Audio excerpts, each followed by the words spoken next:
Le prochain concours Pokémon se tiendra à Chocolian.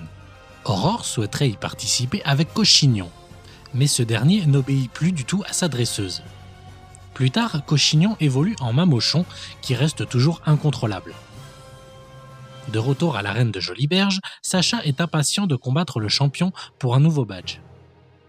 Ils font la rencontre de Charles, qui est aussi le père de Pierrick, également présent sur les lieux. Le match ne va pas tarder à commencer. Ils n'auront droit qu'à 3 Pokémon chacun, où seul Sacha sera autorisé à en changer au cours du combat. Sur le terrain, Sacha et le champion se font face. Charles ne compte pas se laisser faire par Sacha, qui reste concentré sur sa stratégie. Il débarre avec Wistikram et son lance-flamme contre le Archéomir de Charles, qui résiste au feu. Archéomir lance une puissante attaque gyrobale. Sacha ordonne à Wistikram de lancer Roue de Feu. Le choc entre ces deux attaques est si violent que les 2 Pokémon sont à terre, mais seul Wistikram réussit à tenir le coup. Charles envoie son deuxième Pokémon, Steelix. Sacha remplace Wistikram par Mustéboué, mais le Pokémon aquatique sera propulsé dans les airs par son adversaire qui enchaîne avec une attaque queue de fer puissante. Mustéboué est à terre et n'est plus apte à se battre. Sacha décide de renvoyer Wistikram, encore épuisé de son combat précédent. Steelix semble incontrôlable.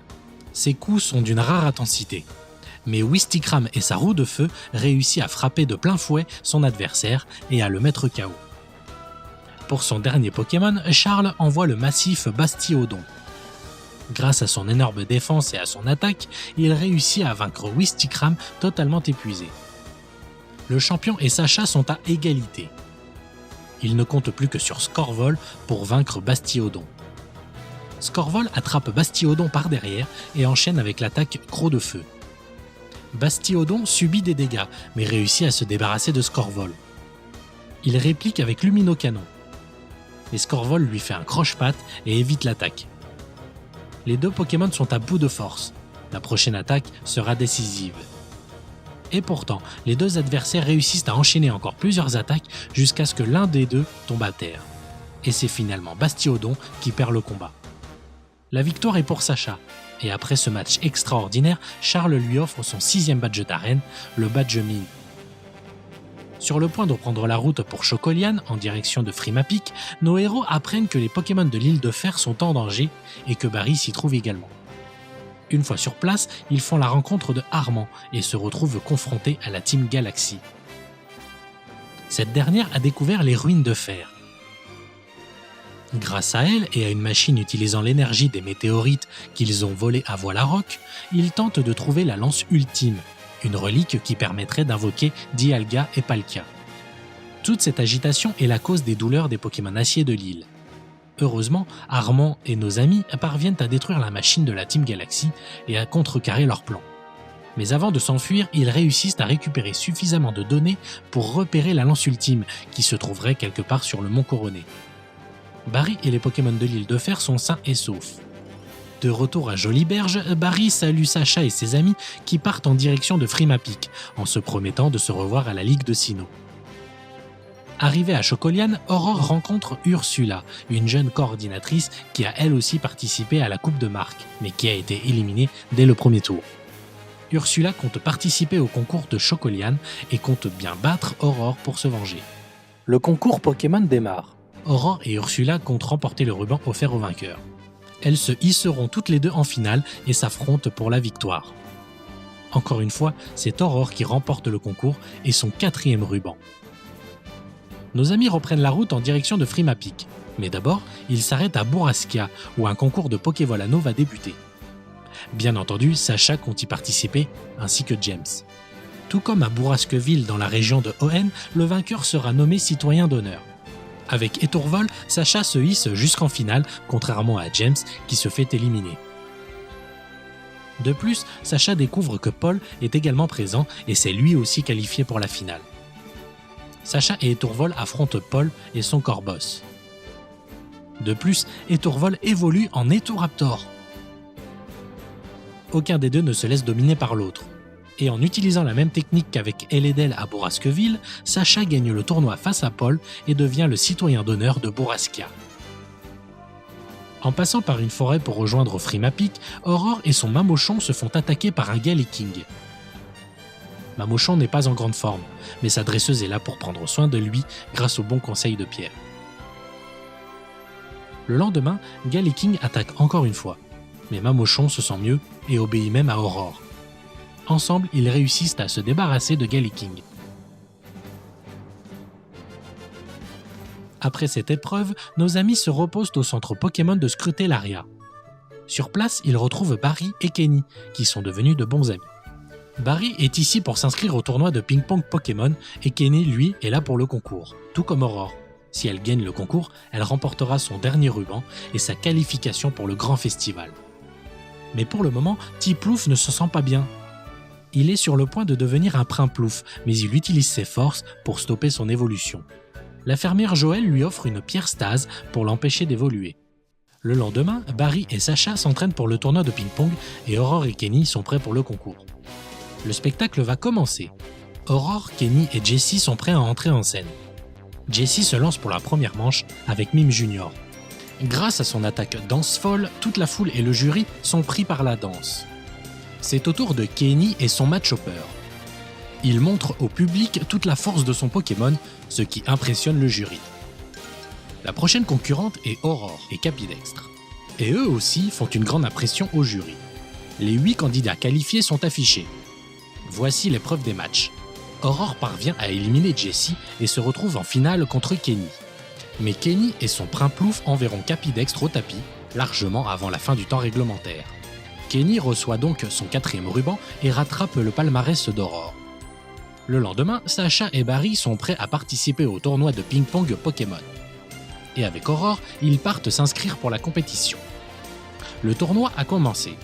Sacha et Pikachu se font éliminer, tandis que Barry et Aurore progressent jusqu'au sommet. Le grand champion de ping-pong, Monsieur O, remarque Capidextre et est très étonné qu'il soit si talentueux pour un débutant. Monsieur O affronte Aurore et Capidextre. Pendant le match, Aurore casse sa raquette et Capidextre doit se débrouiller tout seul. Et il se débrouille très bien et remonte le score, mais pas suffisamment pour gagner. Monsieur O remporte le tournoi et propose à Aurore de s'occuper de Capidextre pour qu'il devienne un grand champion de ping-pong. Capidextre semble ravi de cette proposition, et après beaucoup d'hésitation, Aurore laisse partir son Pokémon avec Monsieur O. Après avoir dit au revoir à Capidextre, nos 3 dresseurs arrivent à Frimapic. Au centre Pokémon, la mère d'Aurore a fait livrer à sa fille et ses compagnons des tenues plus chaudes pour la région. C'est sur les hauteurs de Frimapic que nos amis rejoignent Zoé. Ils rencontrent Gladys, la championne de Frimapic et amie d'enfance de Zoé. Sacha est prêt pour son 7e match d'arène qui se fera en 4 Pokémon chacun. Gladys a choisi un Pokémon glace, Farfuret, et Sacha bizarrement envoie Boscara. Mais contre toute attente, c'est Boscara qui envoie Farfuret au tapis. Maintenant, Gladys remplace Farfuret par Charmina et Sacha échange Boscara par Etoraptor. Grâce à Etoraptor et son attaque rapace, Sacha réussit à mettre son adversaire hors de combat. Il ne reste plus que 2 Pokémon pour Gladys. Sacha rappelle Etoraptor. Gladys, elle, fait appel à Blizzy. Contre ce dernier, Sacha envoie Scorvol. Les 2 Pokémon subissent des dégâts. Mais cette fois-ci, c'est Scorvol qui est mis au tapis. C'est le moment pour Sacha d'envoyer son Pokémon Feu, Wistikram.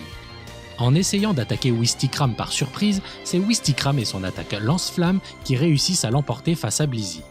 Gladys envoie son dernier Pokémon, Blizzaroi. Wistikram ne tiendra pas longtemps face à ce Pokémon puissant. Sacha remplace donc Wistikram par Etoraptor. Mais ce dernier ne tiendra pas longtemps et se fera mettre KO très rapidement. Sacha choisit Boscara, mais ce dernier subira le même sort. Nos 2 challengers sont à égalité. Sacha n'a pas d'autre choix que de rappeler Wistikram pour faire face à cette force de la nature. Wistikram glisse sur la glace avec agilité et prend de vitesse Blizzaroi. Il enchaîne avec Roue de Feu et réussit à vaincre son adversaire. Sacha remporte par conséquent son match contre Gladys et reçoit des mains de la championne son avant-dernier badge de la région de Sinnoh, le badge glaçon. Sur le point de repartir vers d'autres aventures, Paul arrive et défie Gladys dans un match officiel. Les Pokémon de Gladys n'étant plus en état de combattre, le match sera donc reporté au lendemain. En plus de Paul, Reggie est également présent et assistera au match de son frère. Tout à coup, la pyramide de l'extrême, pilotée par Brandon, survole Frimapic.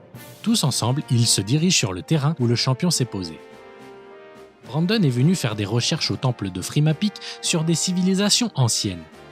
Paul souhaiterait affronter Brandon dans un match à 6 Pokémon chacun. Brandon accepte et se rend à l'intérieur de la machine volante. Le match risque d'être intense.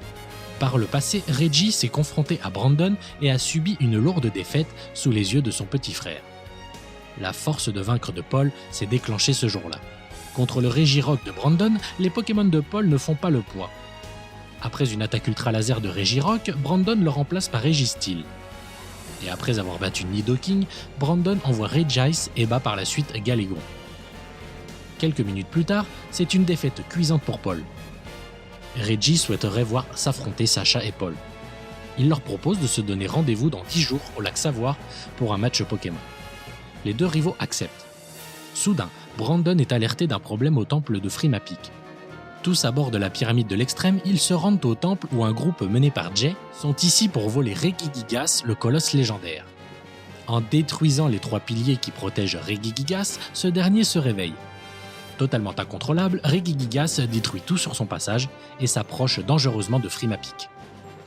Alors que Jay essaye de le pétrifier, Brandon s'interpose et se sacrifie pour le protéger. Ne maîtrisant plus la situation, Jay s'enfuit et Regigigas, grâce à son pouvoir, libère Brandon de sa pétrification. Apaisé, Regigigas reprend sa forme initiale et sera placé de nouveau au centre du temple. Brandon restera au temple pour sa reconstruction et laissera ses 3 Pokémon Golem être les protecteurs de Regigigas et les gardiens du temple. L'aventure continue. À bord d'un train pour le lac Savoir afin de rejoindre Paul pour leur confrontation, nos amis rencontrent Belladonis, un détective enquêtant sur les agissements de la Team Galaxy et leur utilisation d'une voie de chemin de fer pour le transport de matériel indéterminé.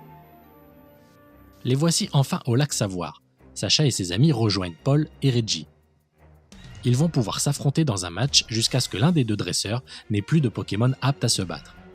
Sous un arbitrage officiel, Sacha commence avec Mustéboué et Paul envoie Torterra. Mais aussitôt, Sacha rappelle Mustéboué dans sa Pokéball et le remplace par Scorvol.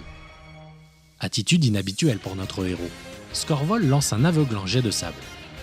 Paul réplique avec Giga Sensu que son adversaire évite et réplique avec Plécroix. Torterra contre-attaque avec VG Attaque qui est heureusement évité de justesse par Scorvol.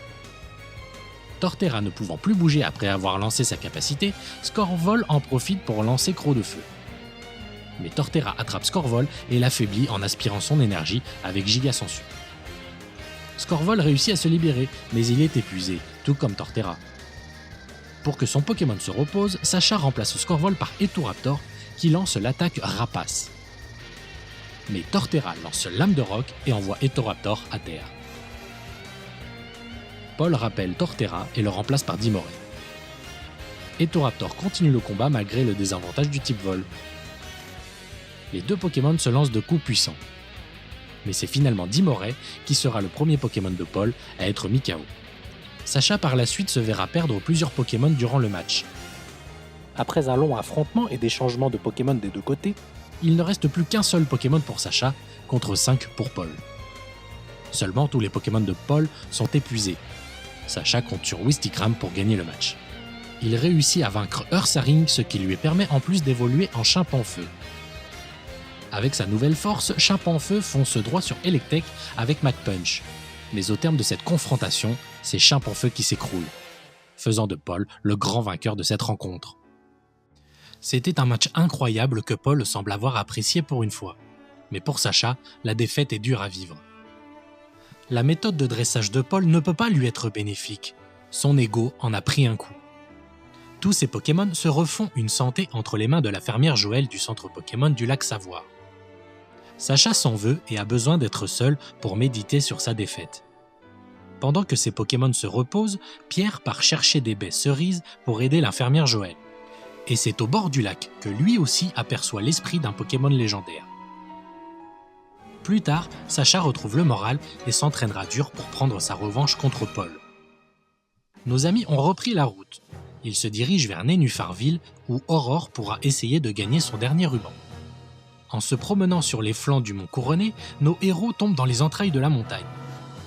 Il se retrouve nez à nez avec la Team Galaxy, qui creuse des galeries afin de trouver le portail des colonnes Lance. Bell Adonis, toujours derrière la Team Galaxy, est également sur les lieux et libère Sacha et ses amis. Grâce à lui, ils réussissent à s'enfuir. Heureusement, la Team Galaxy n'a pas trouvé le bon portail des colonnes Lance. De plus, les galeries du mont Couronné s'effondrent. Leur projet de changement de création d'un nouveau monde est alors reporté. Le voyage de nos jeunes dresseurs a reconduit Aurore dans son village natal de Bon Augure. Et c'est avec beaucoup d'enthousiasme qu'elle court retrouver sa chère maman. Comme chaque année, Johanna sera la présidente du festival de Bon Augure, qui se déroulera sur plusieurs jours. Un tournoi de combat Pokémon fera même partie des festivités. Le vainqueur du tournoi aura la chance d'affronter Connor, le champion de l'extrême de la tour de combat de Sinnoh. En plus d'être champion, il est également le père de Barry, qui participera aussi au tournoi. Le grand vainqueur du tournoi n'est autre que Sacha et reçoit par conséquent le trophée du vainqueur. Il peut donc à présent se mesurer à Connor, mais malheureusement, ce sera une défaite de Boscara contre le Rhinastock du champion. Les festivités sont à présent terminées. Nos amis se sont tous très bien amusés, mais il est temps de repartir sur les routes. Aurore et ses amis disent au revoir à sa mère et à Bon Augure pour se rendre à Rivamar où attend le dernier badge de Sacha. Sur la route, nos amis passent par un petit village où se tient un autre festival mettant cette fois-ci à l'honneur la région de Johto. Ils font la rencontre de Célesta, une dresseuse de Bourgéon qui débute son apprentissage et s'occupe du festival, ainsi que de son ami d'enfance Corentin, un jeune garçon timide et instruit qui rêve de devenir éleveur de Pokémon. Voyant son Tiplouf, Célesta propose à Aurore de le confronter à son Germignon. Toujours partante, Aurore accepte avec plaisir. Le match commence et Célesta demande à Germignon d'utiliser Mure-Lumière. Cette capacité permet de se protéger des attaques spéciales, c'est pour cela que Aurore utilise Pic-Pic, une attaque physique, et gagne son duel. En récompense, elle reçoit un œuf de Pokémon venant bien sûr de la région de Johto. Nos amis sont sur le point de repartir. Célesta et Corentin accompagneront nos héros jusqu'à l'aéroport de Nénuphar-Ville car ils ont un dirigeable à prendre pour retourner à Johto. Un peu plus tard, l'œuf de Aurore éclot et donne naissance à un adorable hérissandre. Enfin, les voici à Nénuphar-Ville. Aurore s'entraîne une dernière fois avant le concours de la ville qui lui permettra peut-être de gagner son 5e et dernier ruban. Le concours va débuter. Dans les coulisses, Aurore est prête pour se donner à fond sous les encouragements de ses amis. Du côté de la Team Rocket, Jessie est malade et doit donc se reposer. James, qui maîtrise l'art du travestissement, se fera passer donc pour elle en vue de lui faire gagner un autre ruban. Jessie assistera au concours en direct de la télévision. La première manche démarre et ce sont Aurore et Tiplouf qui ouvrent le bal. Avec une attaque siphon combinée avec l'attaque patience, leur présentation réussit à conquérir le jury. Les autres candidats s'enchaînent. C'est maintenant le tour de Jessie, enfin je veux dire de James et de Meowth. Grâce à une attaque combo grifle plus rapide que la lumière de Meowth, il a cuisiné une soupe pour les membres du jury. C'est l'heure des résultats de la première manche. James et Aurore font partie des 8 candidats qualifiés pour la suite du concours. Il est temps de passer à l'épreuve des matchs. Aurore et Mamochon débutent le match pour une place en demi-finale. Mamochon lance éclat glace et absorbe sa propre attaque, ce qui lui hérisse et gèle ses poils, lui donnant fière allure. De plus, Aurore lui demande de foncer avec l'attaque bélier et grâce à elle, ils remportent leur match. James aussi sera en demi-finale. Avec Aurore, ils se feront une place jusqu'en finale. Meowth et Jessie sont de tout cœur avec James et Vortante. Aurore peut également compter sur ses amis pour l'encourager. Le match commence. Aurore et Mamochon retentent la technique de l'éclat glace, seulement le Vortante de James l'empêche de l'avaler en lui subtilisant l'attaque. Mamochon est en colère. De plus, Vortante lui renvoie son attaque éclat glace en pleine figure. Mamochon devient enragé et totalement incontrôlable. Aurore n'arrive plus à le raisonner. James en profite pour esquiver toutes ses attaques avec élégance et fait perdre beaucoup de points à Aurore. Mamochon continue d'attaquer sans relâche, mais James veut en finir et ordonne à Vortante de l'attraper avec Foliane. Une fois bien agrippé, il balance Mamochon sur le jury. C'est une victoire pour James qui remporte un 3e ruban pour son ami malade. Aurore devra retenter sa chance dans un autre concours si elle veut être qualifiée pour le grand festival de Sinnoh. Le concours Pokémon terminé, et en attendant le dirigeable de Célesta et Corentin, nos jeunes dresseurs visitent les ruines du Colisée de la ville où se dressent 2 statues monumentales de Dialga et Palkia. Ils profitent du décor pour s'affronter dans un match en double avant de se quitter. Sacha fera équipe avec Aurore contre les 2 dresseurs de Johto. Aurore envoie Hérissandre et Sacha envoie Chimpanfeu. Durant la première partie du match, c'est Germignon et Caeminus qui prennent le dessus sur leurs adversaires. L'attaque Mur-Lumière associée aux attaques eau de Caeminus seront très efficaces contre les Pokémon Feu. Mais Sacha et Aurore se rattrapent et reprennent le dessus. Caeminus affaibli évolue en Crocodile. Sacha ordonne à Chimpanfeu de foncer avec son attaque Mach Punch sur Crocodile, ce qui mettra ce dernier hors de combat. C'est donc Aurore et Sacha les vainqueurs. Après ce match, nos amis rejoignent le père de Corentin à l'aéroport de Nénuphar-Ville. Le père de Corentin offre à Pierre un Pokématos. Nos héros disent au revoir à leurs nouveaux amis de Johto qui s'envolent pour leur région natale. Nos amis ont repris leur voyage à destination de Rivamar et sont arrivés à Floraville. Aurore apprend qu'un concours Pokémon va avoir lieu à Aubeville sur le trajet de Rivamar. Sur la route 205, nos amis trouvent Miaous, seul en mauvaise forme. Ils racontent qu'avec Jessie et James, ils ont suivi les traces de la Team Galaxy jusqu'aux Forges Fuego. Sur place, ils aperçoivent Belladonis sur le point de se faire capturer par un membre de la Team Galaxy. Pour saboter les plans de la team rivale, la Team Rocket décide de se lancer à la rescousse de Belladonis, mais sans succès. Miaous est propulsé au loin dans les airs, tandis que Jessie, James et Belladonis se sont fait capturer. Sacha et ses amis choisissent de partir au secours de Belladonis, Jessie et James. Pendant ce temps, Helio, le commandant de la Team Galaxy, vient enfin de découvrir le portail des colonnes Lance, au Mont Couronné. Du côté du commandant Jupiter, ils ont réussi à fabriquer une chaîne rouge à partir des météorites de Voilarok. Cette chaîne, au pouvoir étrange, serait en mesure de capturer les légendaires Dialga et Palkia. À bord de la montgolfière de la Team Rocket, nos héros et Miaous arrivent au-dessus des forges Fuego et se font attaquer par la Team Galaxy. Après l'affrontement, Jupiter informe Sacha, Aurore et Pierre qu'ils ont été choisis par les Pokémon des lacs qu'ils ont aperçus respectivement. Ils réussissent à libérer Belladonis et la Team Rocket. Helio possède maintenant tout ce qu'il lui faut pour créer un nouveau monde, à part les 3 Pokémon des lacs. Il contacte la chasseuse Jay pour qu'elle s'occupe de cette tâche. Elle s'envole aussitôt à la chasse de Créfolet, Créelfe et Créfadet. Au centre Pokémon, Sacha, Aurore et Pierre ont été appelés à l'aide dans leurs rêves par les 3 esprits des lacs. Malheureusement, Jay a réussi à capturer et à pétrifier les 3 Pokémon légendaires. Pendant ce temps, la Team Rocket rejoint Belladonis au Mont Couronné et sont sur le point de s'infiltrer dans leur base secrète. Nos héros sont conduits par Cynthia pour tenter de rattraper la Team Galaxy. La Team Galaxy embarque leurs prises et sont transportés dans leur laboratoire secret. Ils utilisent des fragments de la chaîne rouge pour contrôler les 3 Pokémon des lacs. Sacha, Aurore et Pierre ont été téléportés à l'intérieur du laboratoire par Créfolet, Créfadet et Créelfe. Ils parviennent à libérer les Pokémon, mais ils sont toujours sous l'emprise d'Helio. Sacha et ses amis sont prisonniers de la Team Galaxy. Belladonis et la Team Rocket se font passer pour des membres de la Team Galaxy, mais se font aussitôt démasquer et emprisonner avec nos héros. Helio et ses sbires parviennent à ouvrir le portail des colonnes Lance. Cynthia arrive à la rescousse avec son Karchakroc et libère nos amis. Helio a atteint les colonnes Lance. Avec les 3 Pokémon des lacs, ils invoquent Dialga et Palkia et lancent 2 chaînes rouges pour les capturer. Les Pokémon du temps et de l'espace apparaissent et sont emprisonnés des chaînes rouges. Nos héros arrivent aux colonnes Lance pour tenter d'empêcher la Team Galaxy de parvenir à ses fins. Un affrontement commence. Ils parviennent à libérer Créfolet, Créfadet et Créelfe de l'emprise d'Helio. Mais trop tard, Dialga et Palkia sont pris au piège de la chaîne originelle. Les 3 esprits des lacs sont en lien avec Sacha, Aurore et Pierre. Helio est en train de créer un nouvel univers qui détruira le monde actuel. Il est temps d'agir. Cynthia et nos héros attaquent Helio.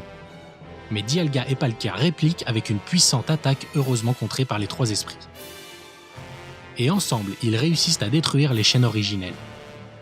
Helio semble avoir perdu l'esprit et se jette seul dans cet autre univers. Toute l'énergie de Sinnoh est aspirée par le Mont Couronné. Pour arrêter Dialga et Palkia, Sacha et Créfadet tentent de les calmer. Ils sont suivis par Pierre et Créelf et enfin Aurore et Créfollet. En s'unissant, ils ont réussi à calmer Dialga et Palkia et à rétablir l'ordre dans Sinnoh.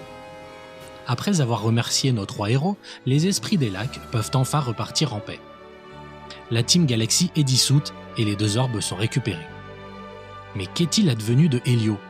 Nous ne le saurons peut-être jamais. Mais pour l'instant, nos héros peuvent reprendre le cours de leur vie paisiblement. Sacha, Aurore et Pierre s'approchent de Hopeville, où le prochain concours Pokémon va se dérouler. Mais en traversant la forêt, nos amis se perdent en chemin. Sacha envoie Scorvol pour trouver un chemin praticable, mais ce dernier tombe sur un combat de Pokémon entre Cisaiox et un Neoku. Il se trouve que le Cisaiox appartient au maître de l'air, un vieil homme spécialisé dans les combats aériens.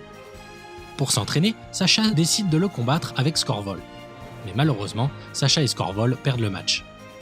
D'après le maître de l'air, Scorvol doit apprendre à lire le vent, c'est-à-dire déterminer sa trajectoire et sa direction pour s'en servir à son avantage. Scorvol s'en veut d'avoir perdu. En pleine nuit, il demande donc à Sacha de l'entraîner à lire le vent. Le lendemain, Scorvol veut prendre sa revanche. Mais après un combat plus intense, ils perdent encore une fois. Scorvol ayant réalisé de gros progrès, le maître de l'air propose alors à Sacha de lui laisser son Scorvol afin qu'il l'entraîne. Après mûre réflexion, Sacha accepte et dit au revoir à son ami. Scorvol s'envole pour regarder son dresseur s'en aller au loin, le cœur triste. Hopeville n'est plus très loin, mais nos 3 dresseurs se sont encore égarés. De plus, ils sont suivis par un Greeknot sauvage. Ce petit Pokémon a la fâcheuse tendance à mordre tout ce qui lui passe sous le bec. Sacha veut tenter de le capturer. Mais l'hyperactif Barry tombe de nouveau sur nos amis et se fait grignoter son vélo. Pris de colère, ce dernier décide de l'affronter et de le capturer. Mais avec Pingoléon, il envoie Greeknot très très loin. Sacha part à sa recherche et le retrouve. Et au lieu de le mordre à nouveau, Greeknot lui exprime son amitié. Sacha lui demande s'il veut venir avec lui dans son voyage. Greeknot accepte et Sacha prend une Pokéball et capture le petit Pokémon dragon. Sacha vient de se faire un nouveau compagnon. À présent, nos amis peuvent repartir sur les routes afin que Sacha puisse obtenir son dernier badge et Aurore son dernier ruban. Merci d'avoir regardé cette vidéo et surtout n'oubliez pas de vous abonner. À bientôt!